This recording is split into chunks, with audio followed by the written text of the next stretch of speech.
اچھا، اب جب بادشاہ بڑا غصے میں تھا کہ پتہ نہیں چل رہا، اور جب اس کو دھیان آیا نا کہ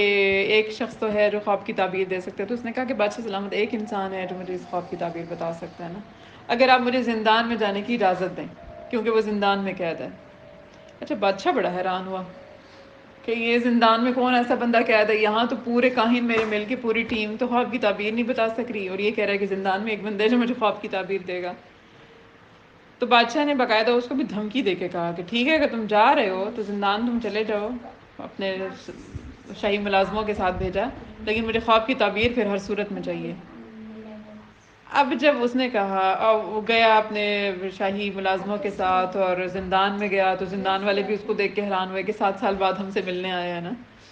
تو پھر حضرت یوسف علیہ السلام کے پاس آیا کہ اس بادشاہ نے ایک خواب دیکھا ہے، آپ مجھے اس کی تعبیر دیں، میں بادشاہ کو بتاؤں گا اور آپ کے بارے میں بھی تذکرہ کروں گا نا۔ لیکن حضرت یوسف علیہ السلام نے اس سے یہ نہیں کہا کہ تم کیوں بھول گئے، یہ نبی تھے، ظاہر ہے انہوں نے شکوہ تک نہیں کیا، بلکہ جیسے ہی اس نے خواب بتایا تو فوراً حضرت یوسف علیہ السلام نے اس کی تعبیر بتائی۔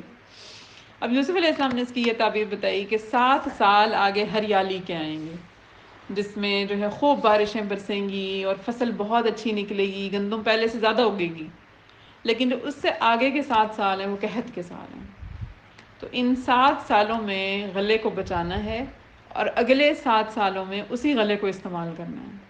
اگر اس غلے کو بچایا نہیں جائے گا تو اگلے 7 سال میں ختم ہو جائیں گے پھر سارے، یعنی اگلے 7 سال کیا کھائیں گے اگر گندم ہی نہیں رہے گی تو؟ قحط، بہت شدید قحط۔ اور قحط کہتے ہیں ایسا قحط تھا جو صرف مصر میں نہیں آیا تھا، مصر کے آس پاس جتنے بھی ممالک تھے ان سب میں بھی یہ قحط تھا۔ لیکن کیسے کیسے کیسے قحط کے ٹائم آیا کرتا تھا۔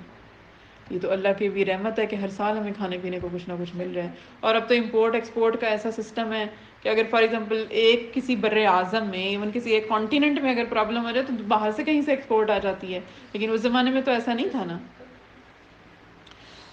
تو اور یہ بات، یہ تعبیر جب حضرت یوسف علیہ السلام نے دی تو بڑا خوش ہوا، اس کو پتا تھا کہ جو اس کا یقین تو تھا نا کہ یوسف علیہ السلام خواب کی تعبیر سچی دیتے ہیں۔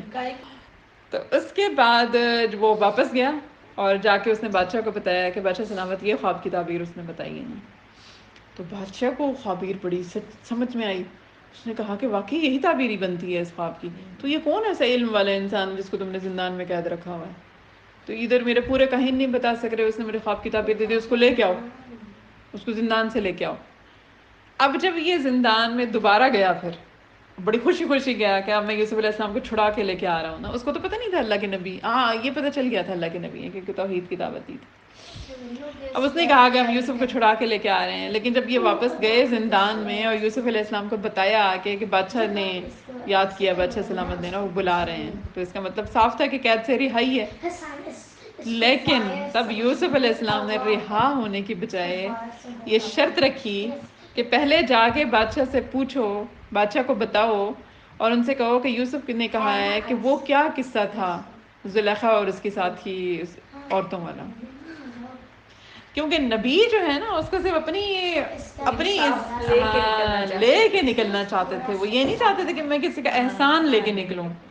کیونکہ نا حق انہوں نے 14 سال فرض کرو قید کاٹی، یا 14 تھے یا 12 تھے، واللہ عالم جتنے بھی تھے، تو نا حق سزا کاٹ کے، حالانکہ یہاں پہ کچھ صحابہ کے بھی بیانات آئے ہیں، کچھ صحابہ کی روایتیں ملتی ہیں کہ صحابہ کہتے ہیں کہ اگر یہاں پہ ہمیں اگر قید سے رہائی ملتی، اگر ہم نا حق 12 سال 14 سال کاٹ رہے تو ہم کبھی کہتے ہی نا، یہ تو یوسف علیہ السلام ہی تھے، اللہ کے نبی تھے، کہ انہوں نے اتنے صبر کا مظاہرہ کیا، اور انہوں نے کہا کہ نہیں، پہلے بادشاہ سلامت سے جا کے کہو کہ وہ کیا معاملہ تھا زلیخا اور اس کے ساتھیوں والا، پہلے میری بے گناہی ثابت ہوگی تو میں باہر نکلوں گی، احسان لے کے نہیں نکلوں گا۔ یہاں سے ابھی ساتھ ساتھ آیتیں بھی پڑھتے جاتے ہیں۔ آیت نمبر 44 میں انہوں نے کہا کہ پریشان قسم کے خیالات معلوم ہوتے ہیں اور ہم خوابوں کی تعبیر کے علم سے واقف بھی نہیں ہیں، یہ وہ جو کاہن تھے کہہ رہے تھے۔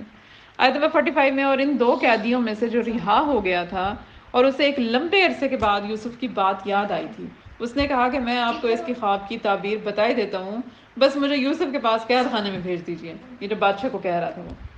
آیت نمبر 46 میں، چنانچہ اس نے قید خانے میں پہنچ کر یوسف سے کہا، یوسف، اے وہ شخص جس کی ہر بات سچی ہوتی ہے۔ اب یہ قرآن کے الفاظ ہیں، کیونکہ اس کو پتا تھا کہ ہر بات سچی تھی یوسف کی، کہ اے وہ شخص جس کی ہر بات سچی ہوتی ہے، تم ہمیں اس خواب کا مطلب بتاؤ کہ 7 موٹی تازی گائیں ہیں جنہیں 7 دبلی پتلی گائیں کھا رہی ہیں، اور 7 خوشے ہرے بھرے ہیں، اور دوسرے 7 اور ہیں جو سوکھے ہوئے ہیں، شاید میں لوگوں کے پاس واپس جاؤں اور انہیں خواب کی تعبیر بتاؤں تاکہ وہ بھی حقیقت جان سکیں، یعنی بادشاہ جان سکے کہ کیا خواب کی تعبیر ہے۔ آیت نمبر 47، یوسف نے کہا تم 7 سال تک مسلسل غلہ زمین میں اگاؤ گے، اس دوران جو فصل کاٹو اس کی بالیوں میں ہی رہنے دینا۔ اب طریقہ بھی بتا رہے ہیں، کیونکہ گندم کو اگر نکال کے 7 سال تک چھوڑ دینا تو گندم میں کیڑا پڑ جاتا ہے، تو یہاں پہ حل بھی فوراً نہیں بتایا۔ یہ نہیں ہے کہ آدھا چیز بتائی اور آدھی پاس ہی رکھ لی ہو کہ نہیں اب آدھی تب بتاؤں گے جب مجھے قید سے رہا کریں گے، نہیں،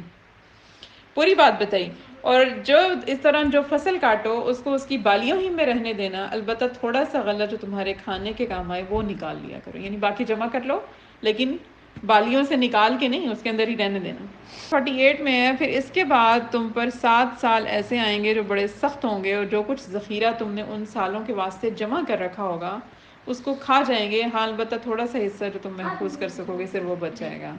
آیت نمبر 49، پھر اس کے بعد 1 سال ایسا آئے گا جس میں لوگوں پر خوب بارش ہوگی، یہ قحط کے بعد کی بات ہے، اور وہ اس میں انگور کا شیرہ نچوڑیں گے، یعنی ان کو خواب کی تعبیر دینے کے بعد بشارت بھی دے دی ہے کہ 7 سال کے بعد پھر قحط ختم ہوگا اور لوگ جو ہوں گے وہ بڑے شیرہ نچوڑنے کا مطلب بڑے خوشحال ہو جائیں گے، یعنی اتنی فصل اگے گی، اتنے فروٹس بھی اگیں گے۔ آیت نمبر 50، اور بادشاہ نے کہا کہ اس کو یعنی یوسف کو میرے پاس لے کر آؤ۔ بادشاہ کو تو علم اور حکمت کا پتہ چل گیا، چنانچہ جب ان کے پاس ایلچی پہنچا تو یوسف نے کہا اپنے مالک کے پاس واپس جاؤ اور ان سے پوچھو کہ ان عورتوں کا کیا قصہ ہے جنہوں نے اپنے ہاتھ کاٹ ڈالے تھے، اشارہ دے ان عورتوں کے مکر سے خوب واقف ہے، ساتھ یہ بھی بتا دیا کہ میرا پروردگار ان عورتوں کے مکر سے خوب واقف ہے۔ آیت نمبر 51، بادشاہ نے ان عورتوں کو بلا کر ان سے کہا تمہارا کیا قصہ تھا جب تم نے یوسف کو ورغلانے کی کوشش کی تھی؟ ان سب عورتوں نے کہا کہ ہم کو ان میں ذرا بھی کوئی برائی معلوم نہیں ہوئی۔ عزیز کی بیوی نے کہا کہ اب تو حق بات سب پر کھلی گئی ہے، میں نے ہی ان کو ورغلانے کی کوشش کی تھی اور حقیقت یہ ہے کہ وہ بالکل سچے ہیں۔ جب بادشاہ تک یہ خبر پہنچی تھی نا کہ یوسف نے کہا ہے کہ جی وہ قصہ کیا تھا، تو بادشاہ نے پھر اس کی انویسٹیگیشن شروع کی کہ یہ کون سا قصہ ہے، کیونکہ تب تو اس کا والد بادشاہ تھے نا، اور ان تک تو پتہ نہیں وہ خبر پہنچی بھی تھی کہ نہیں پہنچی تھی، یہ تو عزیز مصر کے محل اور باہر تک ہی رہ گئی تھی، اندر ہی اندر گول ہو گئی تھی، عمرہ تک تو پہنچی تھی لیکن بادشاہ تک نہیں پہنچی تھی، کیونکہ بادشاہ تک کون سا ہر خبر پہنچتی تھی۔ تو اس نے کہا کہ یہ کیا قصہ ہے، اور یہ قصہ معلوم کرنے کے لیے اس نے زلیخا کو بلوایا، اور بعد میں اس نے ساتھ ہی کہا کہ وہ تمام عورتیں شامل ہوں جنہوں نے اپنے ہاتھ کاٹے تھے اس زمانے میں،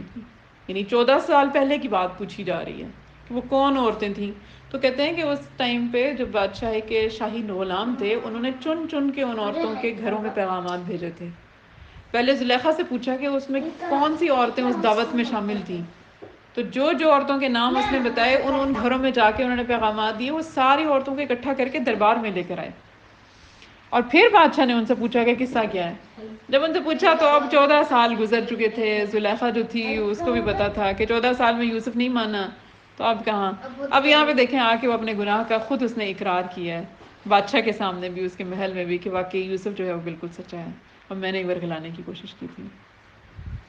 اب بادشاہ کو پتہ چلا کہ یہ یوسف جس نے مجھے خواب کی تعبیر دی ہے یہ 14 سال سے ناحق قید تھا، اور قصور جو ہے وہ پوتیفر کی بیوی کا ہے، پوتیفر تو ابھی بھی عزیز مصر ہی تھا نا، تو جو قصور ہے وہ وزیر ہے میرے کی بیوی کا ہے اور باقی ساری عورتوں کا ہے، یہ بیچارہ ناحق قید تھا۔ تو تب آیت نمبر 52 میں جب یوسف کو قید خانے میں اس گفتگو کی خبر ملی تو انہوں نے کہا کہ یہ سب کچھ میں نے اس لیے کیا تاکہ عزیز کو یہ بات یقین کے ساتھ معلوم ہو جائے کہ میں نے اس کی غیر موجودگی میں اس کے ساتھ کوئی خیانت نہیں کی، اور یہ بھی کہ جو لوگ خیانت کرتے ہیں اللہ ان کے فریب کو چلنے نہیں دیتا۔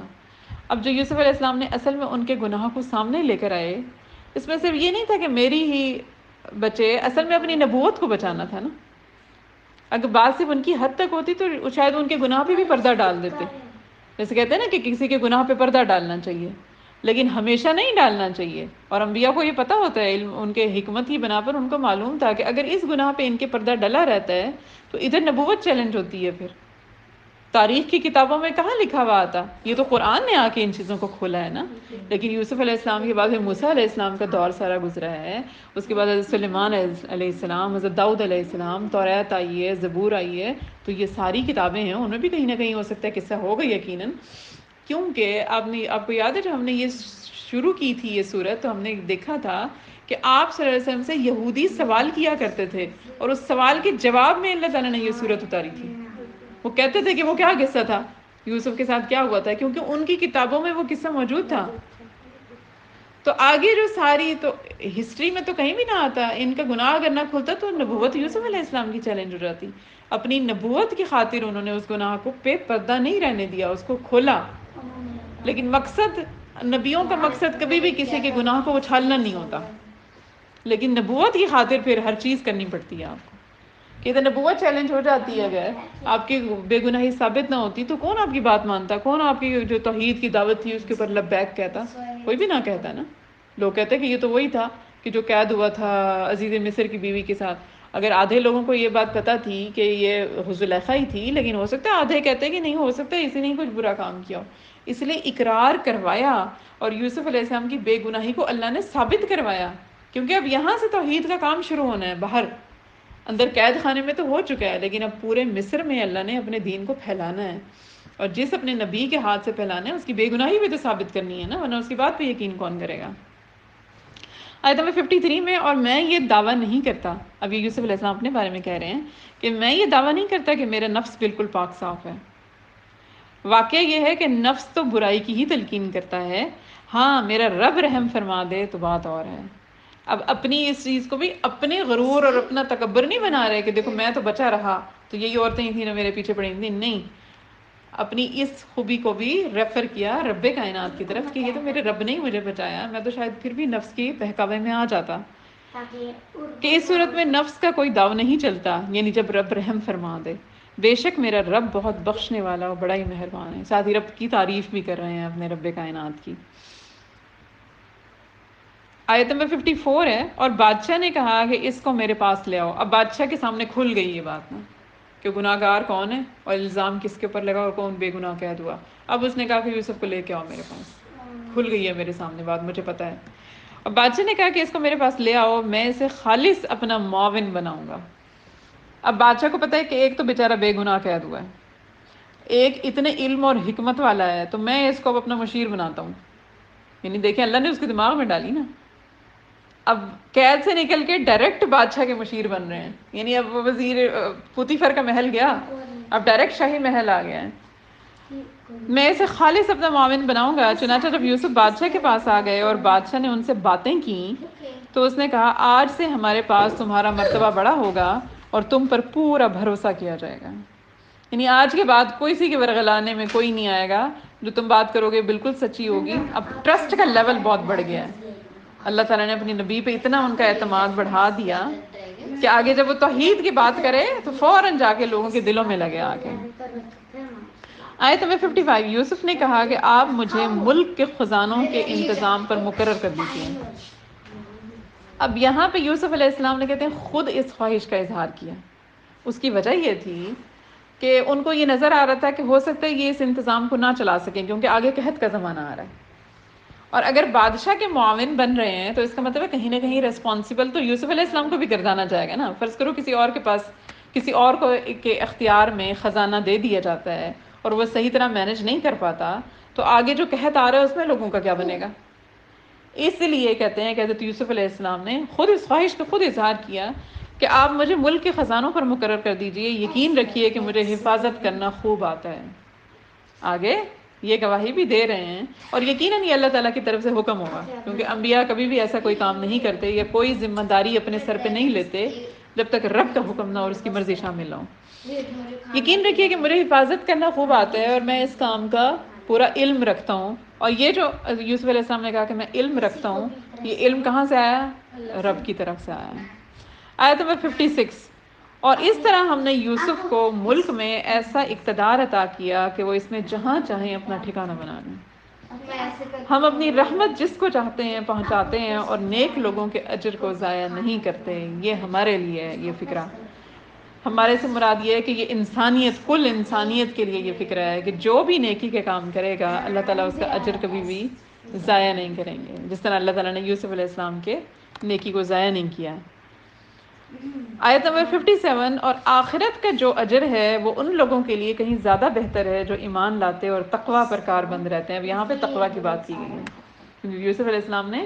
تقوی کے مطابق زندگی گزاری. تو یہاں تقوی کی تلقین بھی کی جا رہی ہے ہمیں کہ تقوی اختیار کرو، بچو، گناہوں سے بچو، کیونکہ گناہوں سے بچنا بہت بڑی نیکی ہے. ایک تو ہوتا ہے نا کہ نیکی کے کام کرنا بہت بڑی نیکی ہے، لیکن جو بڑے بڑے گناہ ہیں ان سے بچنا بہت بڑی نیکی ہے. گناہ خاص طور پہ جو گناہ کبیرہ ہیں ان سے تو ہر صورت میں بچنے کی کوشش کرنی چاہیے. آیت نمبر 58. اور جب قحط پڑا، اب شروع کے تو 7 سال، اب یوسف علیہ السلام کو خزانے کا مالک، اب آپ کو پتہ ہے کہ یہ وہ پوسٹ تھی خزانے کی جس کے اوپر پوتیفر تھا پہلے،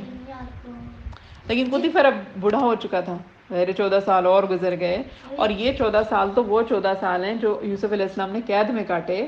اس کے علاوہ جب بچپن سے جوانی تک کا ٹائم تھا جو آپ نے پوتیفر کے محل میں گزارا، وہ بھی تو ہے نا. وہ الگ ہے، واللہ عالم وہ 15 سال تھے، 25 سال تھے، 10 سال تھے، 15 تو یقیناً ہوں گے نا، کیونکہ یوسف علیہ السلام تو تب بچے تھے جب کنویں میں سے آئے تھے، اور پھر قرآن فرما رہا ہے کہ جوانی کی عمر کو پہنچے، تو یقیناً 15 سال کا عرصہ گزرا ہوگا. پھر 14 سال کا مزید قید میں گزر گیا، تو اب 30 سال گزر گئے ہیں نا پوتیفر کو اس عہدے کے اوپر. تو پوتیفر بھی تو اولڈ ہو چکا ہوا تھا، تو اس کی جگہ پہ اس کو برطرف کیا گیا. پوتیفر ہٹ گیا ہوا تھا اپنے عہدے سے، اب ایکٹیو جو تھے اس کی جگہ پہ یعنی عزیز مصر بن گئے اب یوسف علیہ السلام، اور اب ان کا وہ والا عہدہ تھا جو پوتیفر کا عہدہ تھا.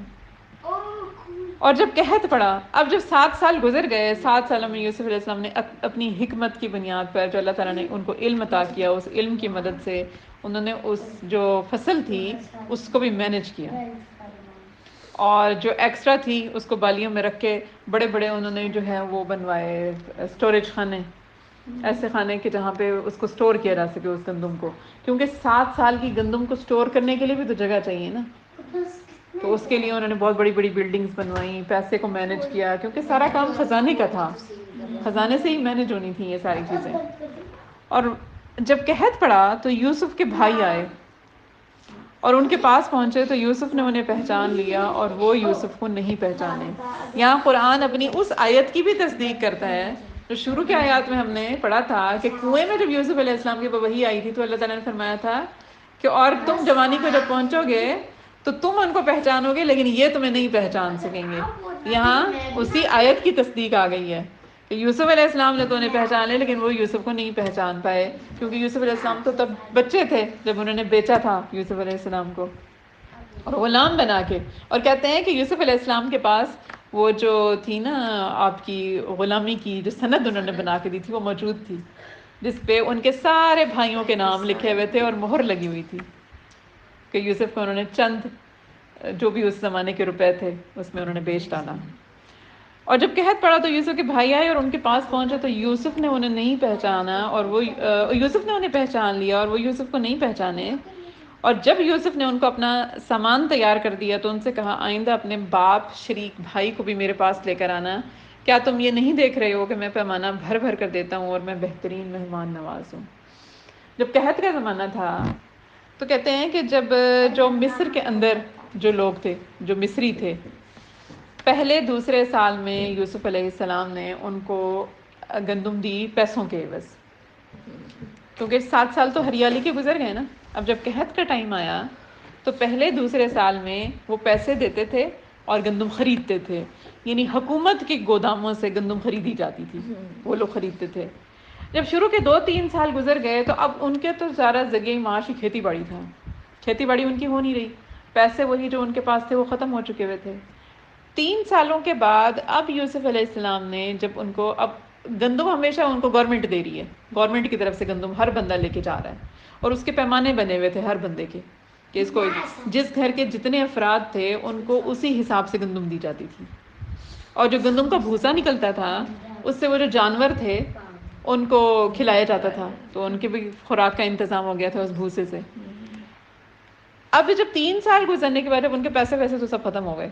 اب اس کے بعد یوسف علیہ السلام نے ان کو جانوروں کے بدلے گندم دی، لیکن جانوروں کا انہوں نے یہ کیا کہ یہ جانور رہیں گے تو تمہارے پاس ہی، لیکن رجسٹر ہو گئے اب گورنمنٹ کے کھاتوں میں، یعنی جو گورنمنٹ نے اپنا رجسٹر بنایا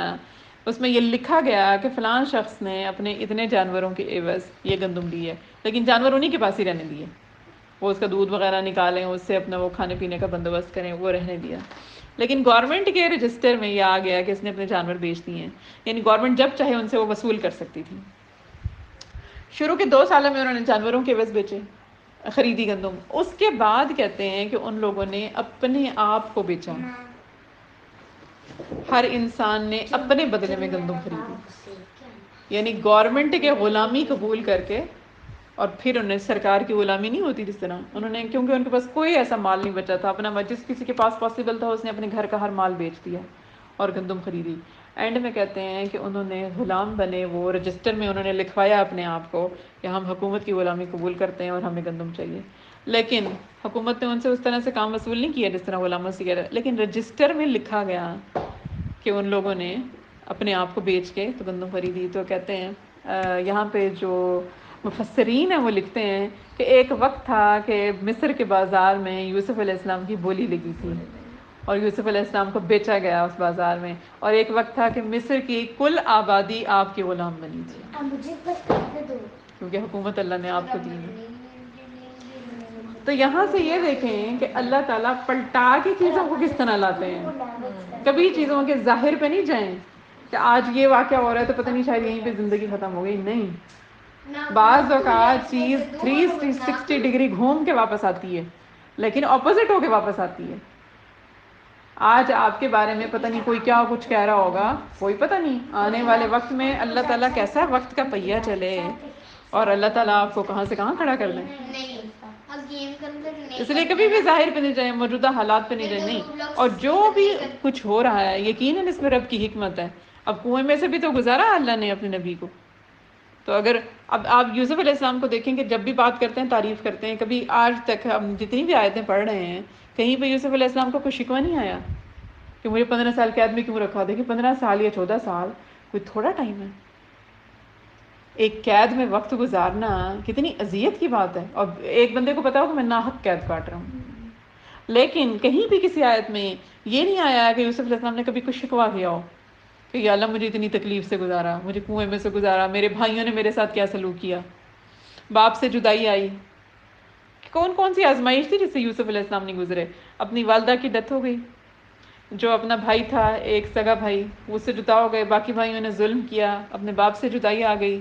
اب کنویں میں بھی وقت گزارا، اور پھر اس کے بعد ایک انسان کے لیے یہ کتنا بڑا ہے کہ مجھے بحیثیت غلام بیچا گیا ہے، لیکن نفسیاتی طور پہ بھی تو ایک بندہ کتنا دھچکے کا شکار ہوتا ہے۔ اس کے بعد مصر کے بازار میں بیچا گیا، پھر محل میں پہنچایا گیا تو ایک اور مصیبت آفت کھڑی ہو گئی جوانی کے بعد، اب اس کے بعد پھر قید میں وقت گزار رہے ہیں، قید کی بھی تو مشقتیں تھیں نا جو شروع میں تو جھیلیں، وہ تو بعد میں جا کے نرمیاں آنا شروع ہوئیں لوگوں کے رویوں میں بھی۔ تو دیکھا جائے تو ہر اذیت تکلیف برداشت کر رہے ہیں اللہ کے نبی، لیکن شکوہ کہیں نہیں آ رہا، جہاں بھی بات آتی ہے اللہ کی تعریف بیان کر رہے ہیں کہ میرا رب بہت مہربان ہے، میرے رب نے مجھے علم عطا کیا، میرے رب نے مجھے حکمت عطا کی، میرا رب چاہتا تو میں تو اپنے نفس پہ قابو ہی نہ رکھ سکتا۔ حالانکہ ہم جیسا کوئی ہوتا تو ہم کہتے ہیں کہ اگر اللہ تعالیٰ چاہتے تو ہمارے ساتھ یہ ہوتا ہی نا، کیا کریں نصیب میں یہ لکھا تھا، یعنی ہم مجبور ہیں بس کیا کریں۔ اب یوسف علیہ السلام نہیں کہہ رہے کہ کیا کریں یہ نصیب میں لکھا تھا، وہ کہہ رہے ہیں میرے رب کی حکمت ہے، میرے رب کا علم ہے، میرا رب بڑا ہی مہربان ہے، اذیتیں دے کے بھی کہہ رہے ہیں میرا رب بڑا ہی مہربان ہے، اپنی ہر خوبی کو اللہ کے تعالیٰ کی طرف ہی ریفر کر رہے ہیں۔ تو یہ اسی لیے پھر اللہ تعالیٰ بھی فرما رہے ہیں کہ جو نیک لوگ ہوتے ہیں میں ان کا اجر ضائع نہیں کرتا، یعنی مشکلوں تکلیفوں میں بھی جو مجھے نہیں چھوڑے نا، اپنے رب کا دامن نہیں چھوڑے، رسی کو مضبوطی سے پکڑا ہوا ہے، تو میں بھی ان کا اجر ضائع نہیں کرتا۔ اب یہ تو مصر کا حال تھا کہ کیا ہوا ہے نا، مصر میں تو یہ سچویشن تھی،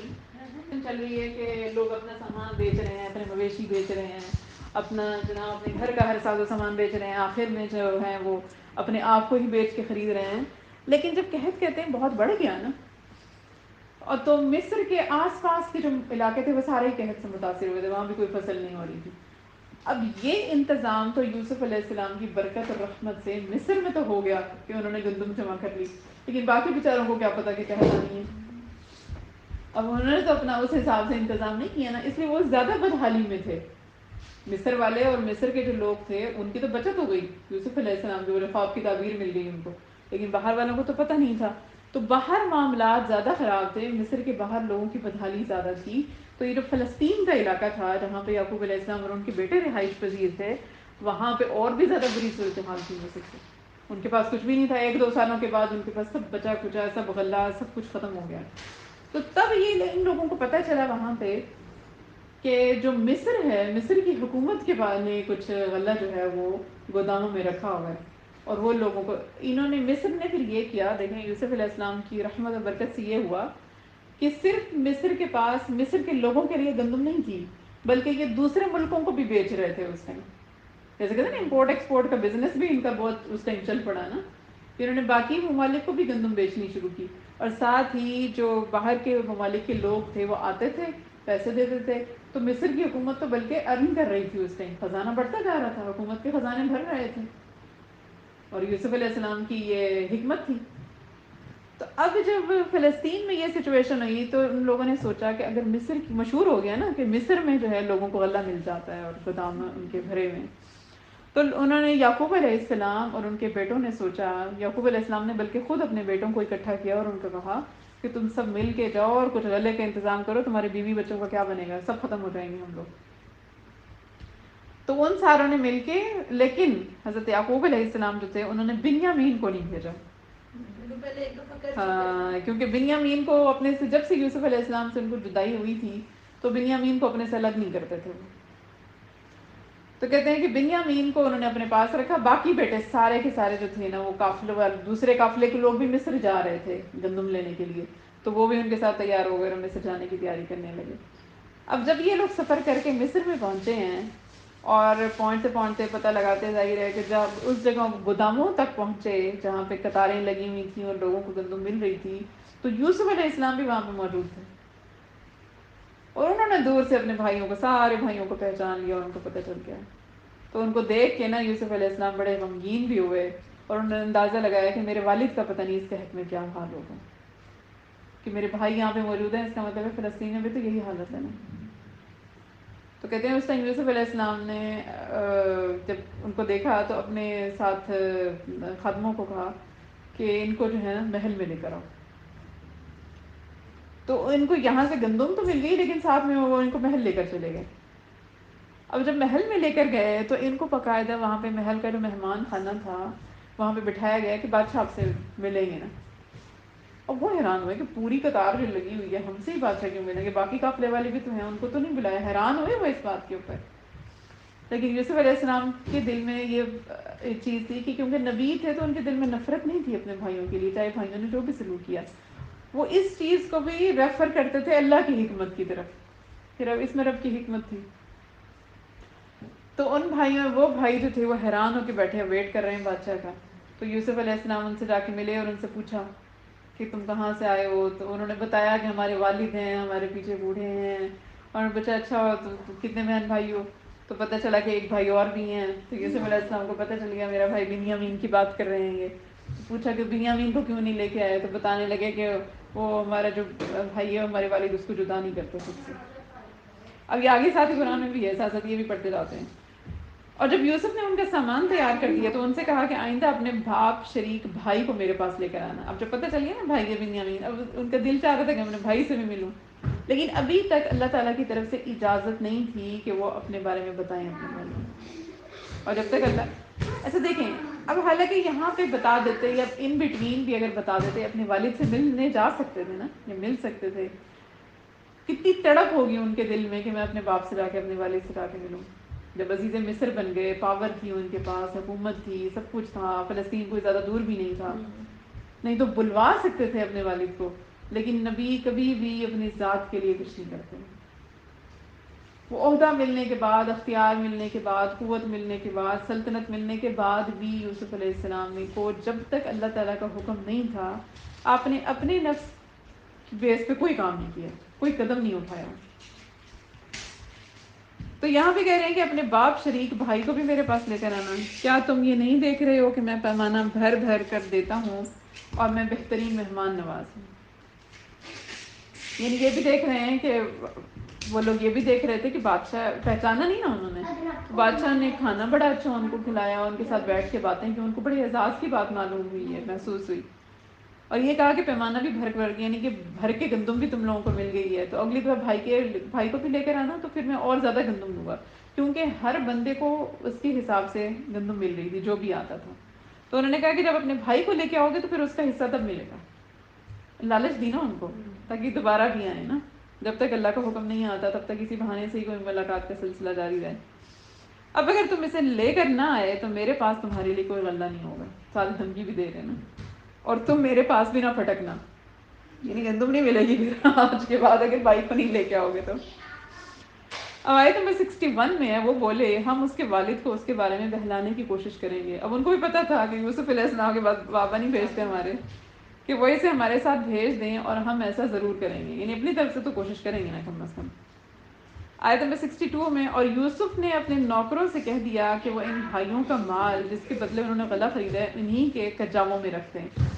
اب جو پیسے دے کے انہوں نے بیچارے اپنے جمع پونجی لے کے آئے تھے ساری، کہ جو پیسے دے کے انہوں نے گندم خریدی تھی نا، تو یوسف علیہ السلام نے اپنے خادموں کو کہا کہ یہ پیسے بھی ان کی گندم میں واپس رکھ دو،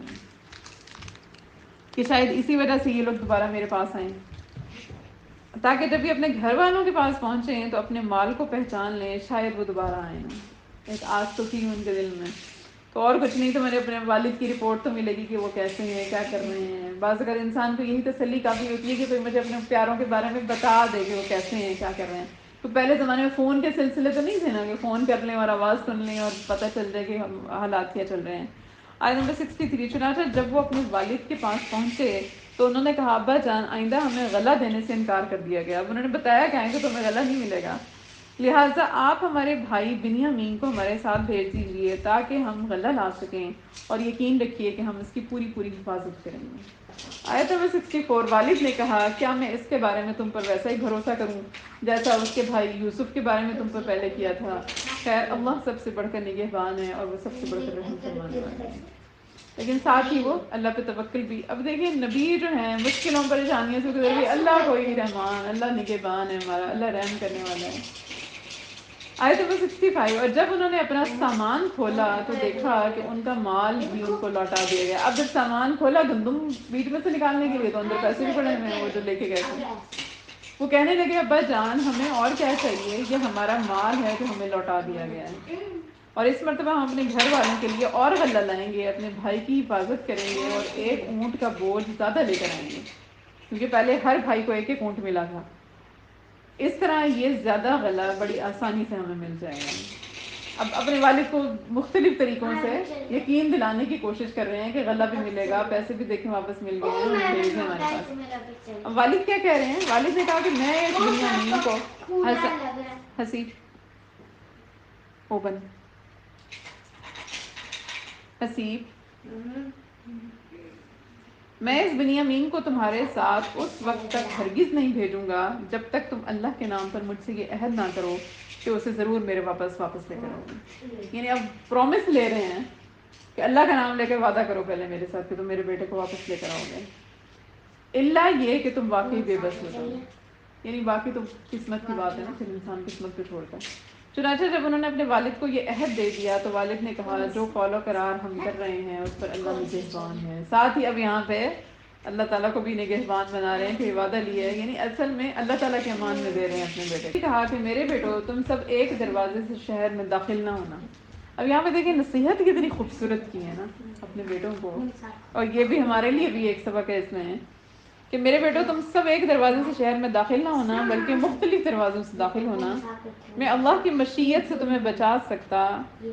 اور حکم اللہ کے سوا کسی کا نہیں چلتا، اور اسی پر میں نے بھروسہ کر رکھا ہے، اور جن جن کو بھروسہ کرنا ہو انہیں چاہیے کہ اسی پر بھروسہ کریں. اب یہاں پہ دیکھیں جو بات ہو رہی ہے وہ ساری کی ساری جو یعقوب علیہ السلام نے اپنے بیٹوں کو اینڈ میں اپنے اللہ تعالیٰ کو نگہبان بنا کے ان سے وعدہ لینے کے بعد اب جو بات کر رہے ہیں وہ یہ کر رہے ہیں کہ سارے کے سارے ایک شہر کے ایک ہی دروازے سے داخل نہ ہونا، کیونکہ اس زمانے میں شہروں کے دروازے ہوتے تھے نا جہاں سے باہر والے داخل ہوتے تھے. اب یہ بات یعقوب علیہ السلام نے کیوں کی؟ کیونکہ یعقوب علیہ السلام کے جو بیٹے تھے کہتے یعقوب علیہ السلام خود بھی بڑے خوبصورت تھے، اور جو ان کے بیٹے تھے وہ بھی سارے کے سارے بہت خوبصورت تھے. یوسف علیہ السلام کا تو ایکسیپشنل ایک حسن تھا نا، لیکن ان کے سارے ہی بیٹے خوبصورت تھے. اور یعقوب علیہ السلام کو یہ تھا، اور ماشاءاللہ اونچے لمبے قد والے تھے، اور 11 تھے جو اب جا رہے تھے ماشاءاللہ. تو یہاں پہ یعقوب علیہ السلام نے اسی لیے ان کو کہا کہ ایک دروازے سے داخل نہ ہو تاکہ نظر نہ لگے میرے بیٹے، کیونکہ نظر برحق ہے. اس لیے ان کو کہا کہ الگ الگ ہو کر جانا، کیونکہ جب وہ پہلی بار گئے تھے تو تب تک وہاں مصر والے یہ نہیں جانتے تھے کہ یہ سارے بھائی ہیں، لیکن اب تو وہ جانتے تھے کہ یہ سارے کے سارے بھائی ہیں، تو اس وجہ سے انہوں نے کہا کہ کہیں ان کو اکٹھے دیکھ کے نظر نہ لگے میرے بیٹوں کو، تو اکٹھے ایک ہی دروازے سے داخل نہ ہونا۔ نے بھروسہ کر رکھا ہے، اور جن جن کو بھروسہ کرنا ہو انہیں چاہیے کہ اسی پر بھروسہ کریں، یعنی بھروسہ پھر بھی کس کے اوپر ہے؟ نظر تو برحق ہے، گو کے تدبیر بھی کر رہے ہیں کہ الگ الگ دروازوں سے داخل ہو، لیکن پھر بھی کہہ رہے ہیں کہ بھروسہ تو اسی پر ہی کرنا چاہیے، یعنی باقی اللہ کی مرضی ہے نا۔ آیت نمبر 68، اور جب وہ بھائی اسی طرح مصر میں داخل ہوئے جس طرح ان کے والد نے کہا تھا، تو یہ عمل اللہ کی مشیت سے ان کو ذرا بھی بچانے والا نہیں تھا، یعنی اللہ تعالیٰ تو جو چاہتے ہیں ہوتا تو پھر وہی ہے، لیکن یعقوب کے دل میں ایک خواہش تھی جو انہوں نے پوری کر لی۔ اب دیکھیں اللہ تعالیٰ خود فرما رہے ہیں کہ ان کے دل میں خواہش بس یہ تھی کہ نظر نہ لگے، باقی ہوتا تو پھر جو اللہ چاہتا ہے تو پھر نظر لگتی بھی ہے۔ بے شک وہ ہمارے سکھائے ہوئے علم کے حامل تھے، یعنی اللہ تعالیٰ نے بحیثیت نبی ان کو جو علم پہنچایا تھا وہ اس کی بیس پہ وہ بات کر رہے تھے، لیکن اکثر لوگ نہیں جانتے۔ آیت نمبر 69، اور جب یہ لوگ یوسف کے پاس پہنچے تو انہوں نے اپنے سگے بھائی بنیامین کو اپنے پاس خاص جگہ دی۔ اب جب یہ دوبارہ لے کے بنیامین کو پہنچے ہیں اور دوبارہ یوسف علیہ السلام کے پاس محل میں گئے ہیں بتانے کے لیے بادشاہ کو کہ دیکھو ہم اپنا بھائی لے کے آئے ہیں اب نا، تو یوسف علیہ السلام کو بنیامین کو دیکھا تو پتہ چل گیا کہ یہ میرا بھائی ہے، کیونکہ بنیامین بھی تو بہت چھوٹا تھا نا جب یوسف علیہ السلام آئے تھے، تو یوسف علیہ السلام نے اس کو اپنے ساتھ بٹھایا بنیامین کو، تو وہ لوگ دیکھ رہے تھے، اب باقی بھائی دیکھ رہے تھے کہ بنیامین سے بڑی محبت کا اظہار کر رہے ہیں، پتہ تو نہیں تھا کہ یہ یوسف ہے، اور انہوں نے بتایا کہ میں تمہارا بھائی ہوں، اب بنیامین کو بتایا ہے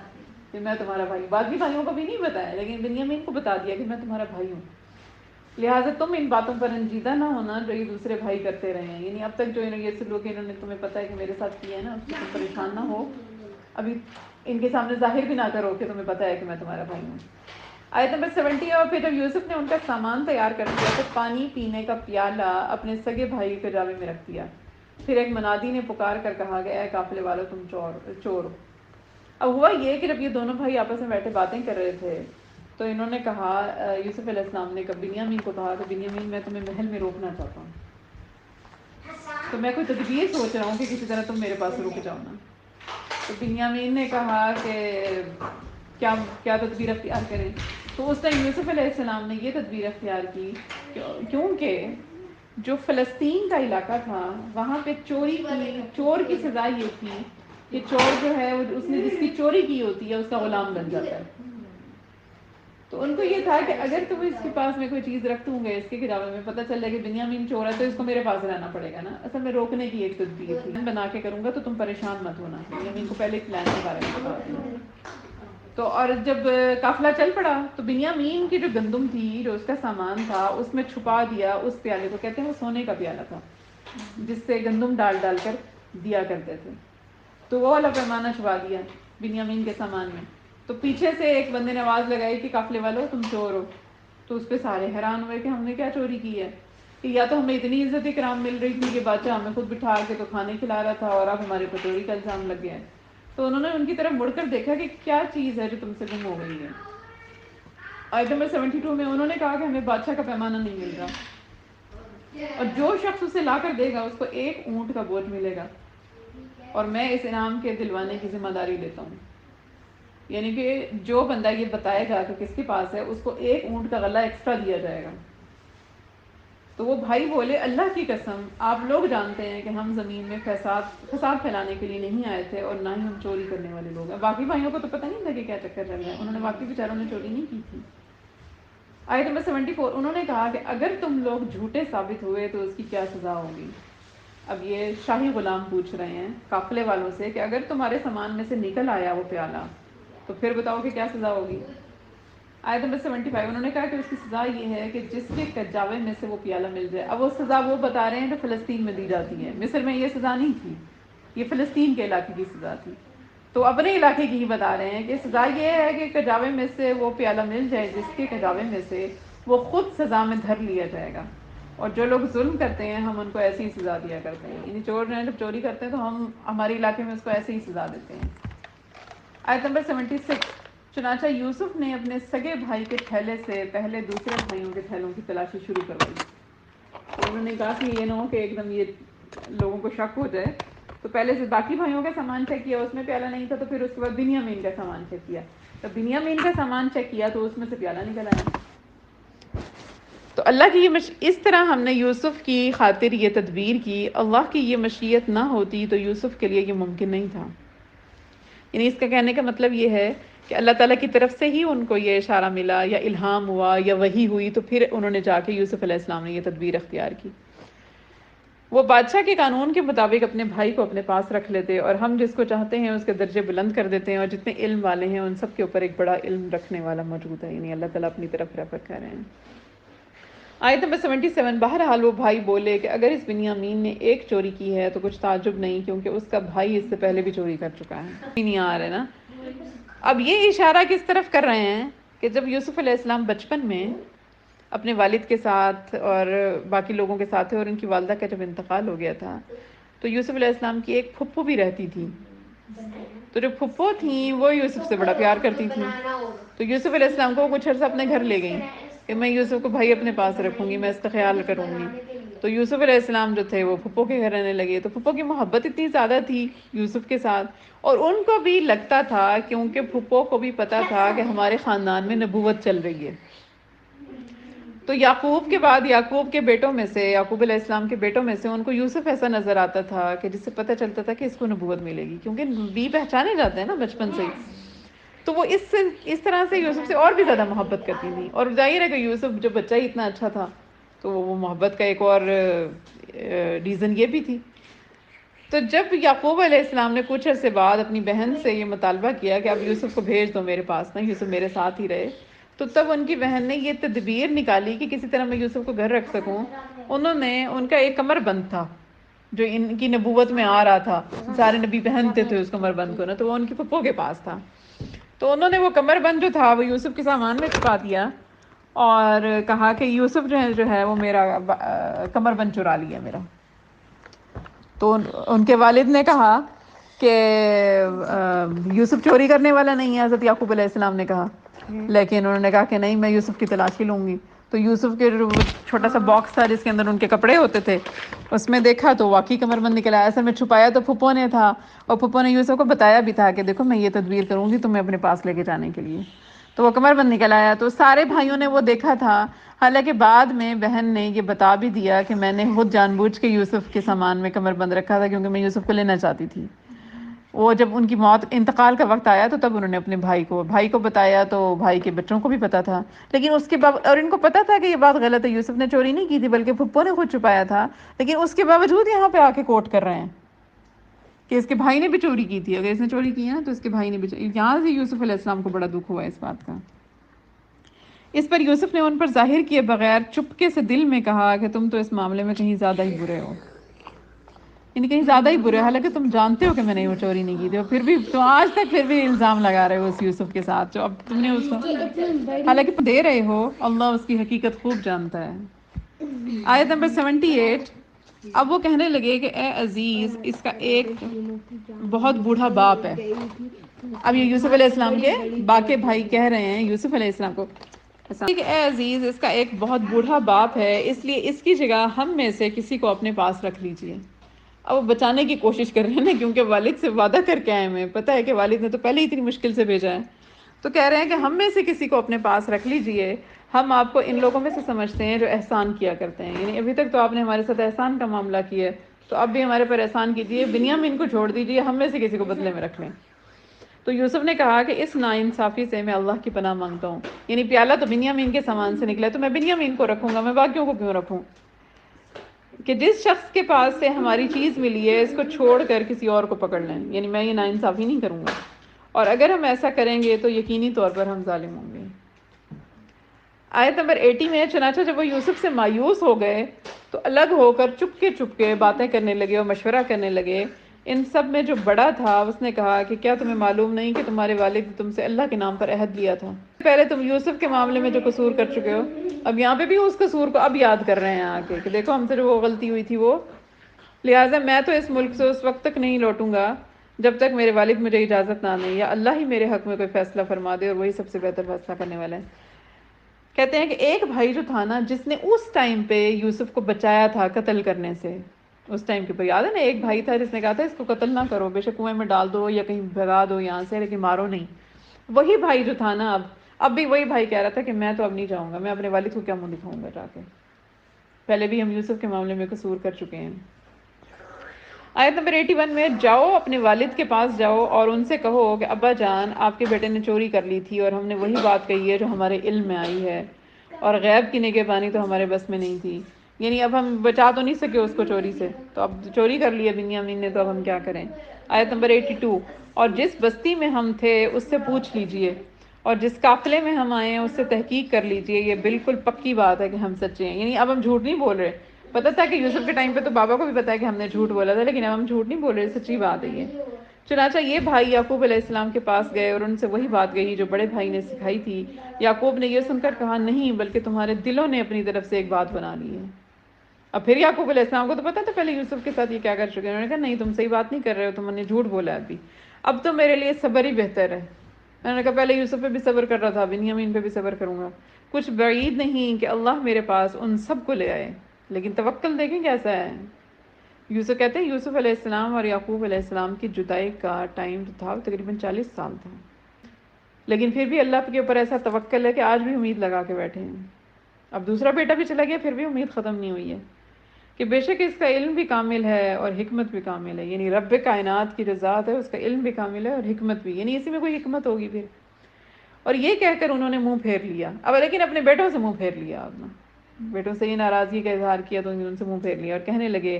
ہائے یوسف، اور ان کی دونوں آنکھیں صدمے سے روتے روتے سفید پڑ گئیں۔ اب جب بنیامین گیا نا تو اتنا روئے کہ آنکھیں ہی سفید ہو گئیں، نابینا ہو گئے،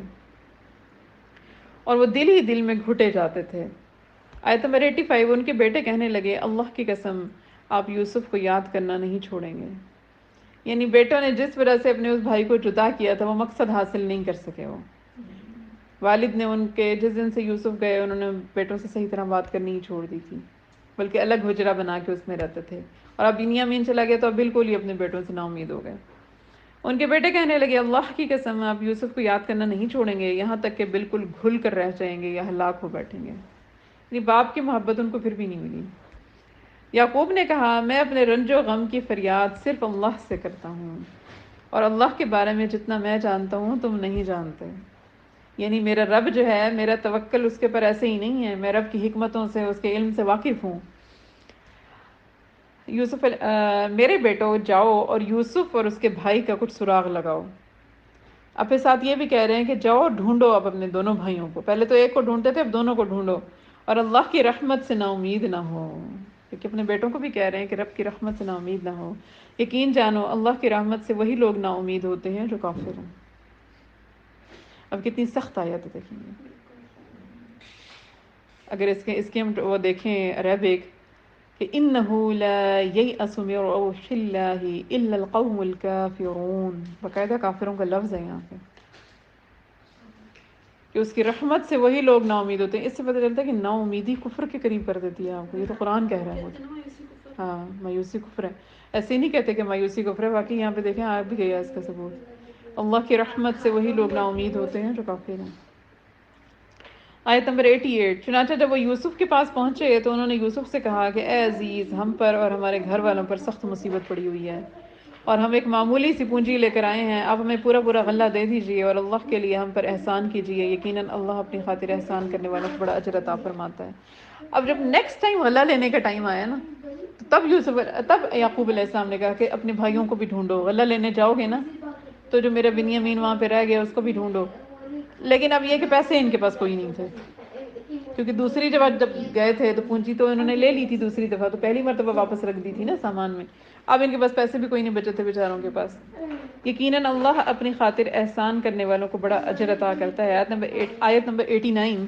یوسف نے کہا، تمہیں کچھ پتہ ہے کہ تم جب جہالت میں مبتلا تھے تو تم نے یوسف اور اس کے بھائی کے ساتھ کیا کیا تھا؟ جب تیسری دفعہ گئے ہیں نا یہ غلہ لینے کے لیے، اب اللہ کا حکم آیا ہے کہ اپنے بھائیوں کو اپنے بارے میں بتائیں۔ جب تک حکم نہیں تھا، ہو سکتا صرف بنیامین کے لیے حکم ملا ہو دوسری دفعہ میں، اور تیسری دفعہ میں اب آیا کہ اب اظہار کریں، اپنی پہچان بتائیں ان کو کہ آپ کون ہیں۔ تب حضرت یوسف علیہ السلام نے اپنے بھائیوں کو بتایا، لیکن بتانے سے پہلے پوچھ رہے ہیں یوسف نے کہا تمہیں کچھ پتا ہے کہ تم جب جہالت میں تھے مبتلا تو تم نے یوسف اور اس کے بھائی کے ساتھ کیا کیا تھا؟ اب وہ حیران ہوئے ہیں اس بات پر نا کہ ان کو کیسے پتا ہمارے بھائی کے بارے میں کہ ہم نے بھائی کے ساتھ کیا کیا تھا نا. آیت نمبر 90 میں ہے کہ اس پر وہ بول اٹھے ارے کیا تم یوسف ہی ہو، کیونکہ ڈاؤٹ تو تھا ان کو تھوڑا تھوڑا. چلو شکل کو ہی نہیں پہچانتے تھے لیکن کہیں نہ کہیں ان کو پتہ چلتا تھا کہ بنیامین سے بھی محبت کا اظہار ہو رہا ہے. ہاں اور تھوڑا کہیں ظاہر ہے کہ شباہت بھی تو ملتی ہوگی نا، کہیں نہ کہیں سے تو ملتی ہی ہوگی. یہ پتہ چلا نا کہ یوسف کو علم ہے اس بات کا کہ جو پہلے ہوا تھا. تو اب وہ کہہ رہے ہیں کہ اس پر وہ بول اٹھے ارے کیا تم یوسف ہی ہو. یوسف نے کہا کہ میں یوسف ہوں. آپ اپنی پہچان بتا رہے ہیں ان کو، اور یہ میرا بھائی ہے بنیامین. اللہ نے ہم پر بڑا احسان فرمایا ہے. حقیقت یہ ہے کہ جو شخص تقوی اور صبر سے کام لیتا ہے تو اللہ نیکی کرنے والوں کا اجر ضائع نہیں کرتا. اب یہ آیت ہم انسانوں کے لیے ہے کہ جو شخص تقوی اور صبر سے کام لے گا تو اللہ تعالیٰ نیکی کرنے والوں کا اجر ضائع نہیں کرتا. آیت نمبر 91. انہوں نے کہا اللہ کی قسم اللہ نے ہم تم کو ہم پر